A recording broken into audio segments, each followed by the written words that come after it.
everyone, Creepy here. So today I will be covering a video about the origins of a Pokemon from Generation 9 and its relation to Godzilla. The video is made by Noggin, so just so you guys know, I'm in a new location, so I don't exactly know how this whole setup is going to be working, so I will let you all know what happens next. Anyway, let's get into covering this one section of the video. I will only be making 2 points, so let's get into it. In 1954, Ishiro Honda and Eiji Tsuburaya released the first Godzilla movie. It was the early days of Japanese film, and nobody had ever seen something like this before. The film was about Godzilla, this new giant monster called a kaiju that was accidentally created as the result of nuclear weapons testing. The radiation of the explosion caused a marine iguana to mutate, harness the power of nuclear energy, and grow massive.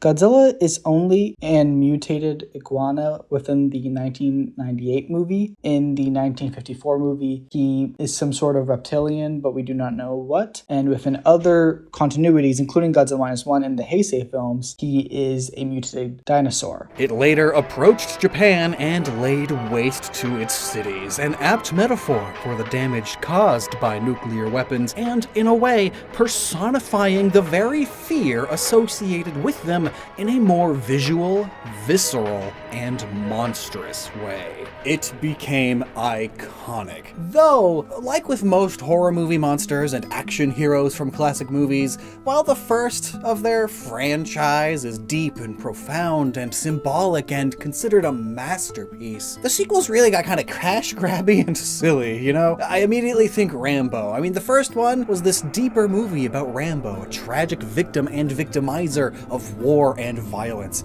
You get metaphors for PTSD and emotional trauma, and it's not only glorifying the violence, it's showing just how messed up it is that stuff like this happens. And then in the sequels, he's shooty, mass-murdering, stab, muscle man, war hero, explosion America, whoa! And the same thing happened to Godzilla. Sure, it invented a genre, but that genre kinda got silly. Like, oh, Godzilla, he's fighting an ape now. He's helping other humans fight other monsters. He's flying like this somehow. It just got more and more ridiculous, to the point where the kaiju genre was seen as a thing for kids, more so than for adults. I mean, think about the Ultramans and the Power Rangers and all that. It wasn't until Godzilla Minus One, nearly 70 years later, that the Godzilla franchise got back to its roots as not only a powerful and emotional metaphor, but also as being award-winningly good. I find it quite strange that he skips a large chunk of Godzilla's history, specifically the entirety of the Heisei films, the entirety of the Millennium films, and most of the Waiwa series, which is the series that Godzilla Minus One is in.